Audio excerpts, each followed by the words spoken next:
How's it going, everybody? This is BeatTheBush. Today, I'm going to talk about how to be a more likable person. Now, I'm not just going to make this up out of nowhere. I'm going to draw on the information in this book called How to Win Friends and Influence People. It's sold more than 15 million copies already, so you know it's a pretty good book, and a lot of people do recommend this book already. I have personally recommended this book before, and you can actually get this book for free on Audible, and I'll leave more information towards the end of the video on how you can get a free audiobook and also help benefit this channel. Now, I've actually read this book twice before with several years in between, and each time I read it, I still feel like I have not completely grasped everything this book is trying to teach, mainly because it's so hard to implement. You really have to be aware of what it's trying to do and just kind of apply it to your life. You have to practice it in order to get good at it. Now, some people just have this natural charisma and they just walk into a room and they're able to make friends with everyone.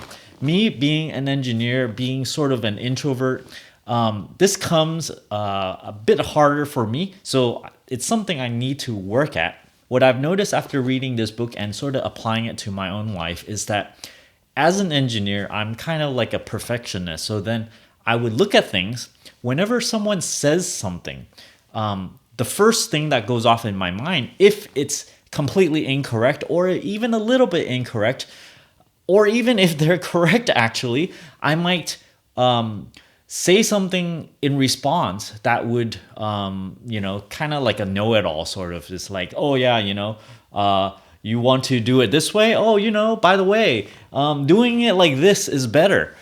Yes, maybe it is, and maybe everyone in the world agrees that it's better, but by saying that so quickly after someone says something about something, you are essentially stepping on their ideas, stepping on their pride. This, what I just talked about, is highlighted in part 1, the very first chapter. Don't criticize, condemn, or complain. The short phrase, it's the very, very short condensed version of what's in the chapter. It sort of elaborates a lot within the chapter. It talks it goes through like a little story so that, kind of like an example so that you would understand it a bit better. When you just say it in one short form like this, it may not hit you as something that you need to apply and something that requires practice, because I can just read this right now and I realize for myself, whenever I'm talking with other people, sometimes I have this urge, and sometimes I still do, to not criticize per se, but like to bring up alternate points, kind of like a rebuttal sort of, is in a way a bit of criticism. The second thing this thing talks about is give honest and sincere appreciation. Now, this might sound like sucking up, and it does say this in the book, but it's not sucking up if you find points that you sincerely appreciate, of course. There's always something that you can appreciate about. And if you practice appreciating things, then you can more and more easily find things that you appreciate about something.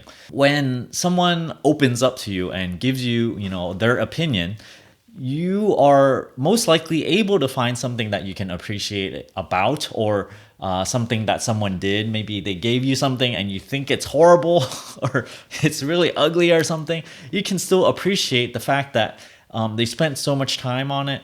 There's something good about it. Maybe it's a craft project. Okay, let's say it's really ugly, but maybe they did something really great about it. Like maybe like a certain trim looks really nice or something like that. Then you can comment on the nice parts of things. Now, this is not really going to be a book review. I'm just going to bring up the major points that I think kind of reverberates with me. The next point on this book I like to talk about is principle number 4. It says here, be a good listener, encourage others to talk about themselves. The opposite of this is really people like to talk about themselves. And after you read this book, you really start to notice when you're sitting around a table of people, basically everybody, about 95% of the time, when you're talking about something, it always comes back to, I did this. Someone would go, oh, I went to Europe or something. And someone else would go, oh, they went to Europe.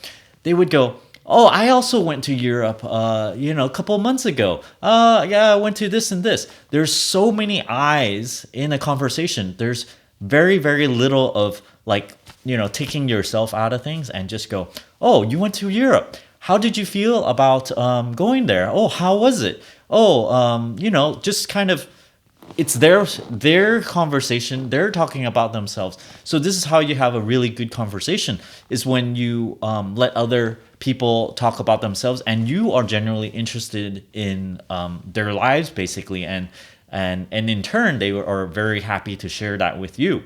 Now the last point I want to cover sort of wraps back to the original point, where when someone brings up a point, you really should not bring up your own point that is a little bit better, no matter how good it is. If you get in the habit of this, you just kind of get thought of as a know-it-all. And I personally have a problem doing this myself. So, I'm not a perfect person. So then I need to work on these.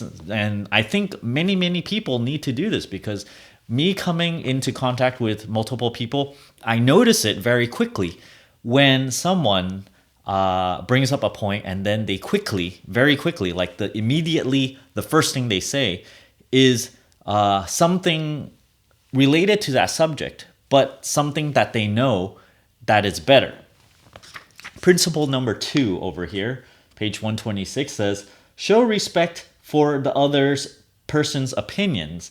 Never say you're wrong. Now, this is a little harsh, right? You're never going to say you're wrong, because for someone that does this, it's obvious that they're not trying to be friends with anybody. If you're like, this thing should be cleaned in a certain way using whatever, right? And then, if you go, you're wrong, the best way to clean it is to use this and this cleaner. So yeah, don't say you're wrong, but then you can also say the same thing by not saying you're wrong first, right? Basically, if they go, oh, I want to clean it such and such way, but then you're like, oh, you know what? The way I do it, and I think it's really great, is if you clean it such and such way.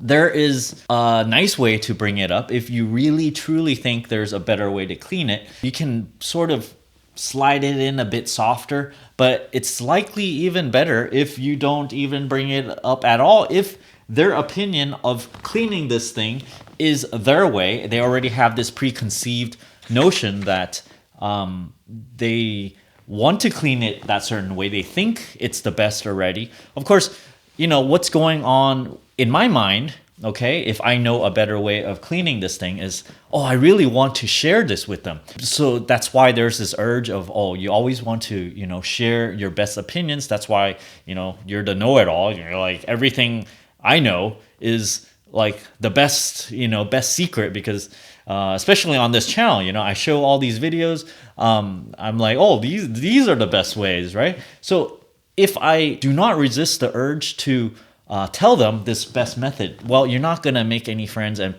if you keep on doing this, you can do it once in a while, but if every single thing, every single sentence that you say that comes out of your mouth, it's always one up whatever their thoughts are, whatever their knowledge is about certain things, then you're just going to rub people the wrong way, and you're not going to, form good bonds with people if you just keep on attacking their intelligence. Basically, if they know something, you always bring something up. This is really bad. And for some reason in this book, it talked about, very famous people that are very personable. And this is something that they're somehow able to hold in. This is hard for myself. They mentioned like Theodore Roosevelt or something. And this perhaps is something that everyone could practice in. And if that's one thing that I would draw out of this book, it's that. It's to not always try to bring a better idea right on top of someone else's. In a way, respect their ideas and just kind of hold it down a little bit. So I hope this really quick run through of this book, not really a book review or anything, because I haven't read this for quite a while. And it's really just through my personal experience of trying to apply this book, reflection, and just kind of seeing which points are the most important to apply. Almost every single chapter is pretty important to me. However, some points to me are more applicable than others. Now, again, if you're interested in this book, you can check out my Audible link down in the video description below, where you can get this free audiobook And if you don't like this audiobook, but I think you really, really would like it, because if you go through this whole thing, you're going to go, wow, it's not just for people that do not have any friends at all. If you have a good amount of friends, this book is still good for reapplying. You can always be more efficient at something or become a better friend, becoming able to influence people more, etc. Don't forget to give me a like on this video, comment down below. Let me know when was the last time you read this book if you already have this. If you're interested in supporting my channel directly, don't forget to check out my Patreon link over here, where I give various perks at various contribution levels, such as helping with your credit score, helping you with your finances, and the like. And as always, don't forget to subscribe to my channel over here and click that bell icon next to the subscribe button so that you get a notification whenever I upload a brand new video. Thanks for watching.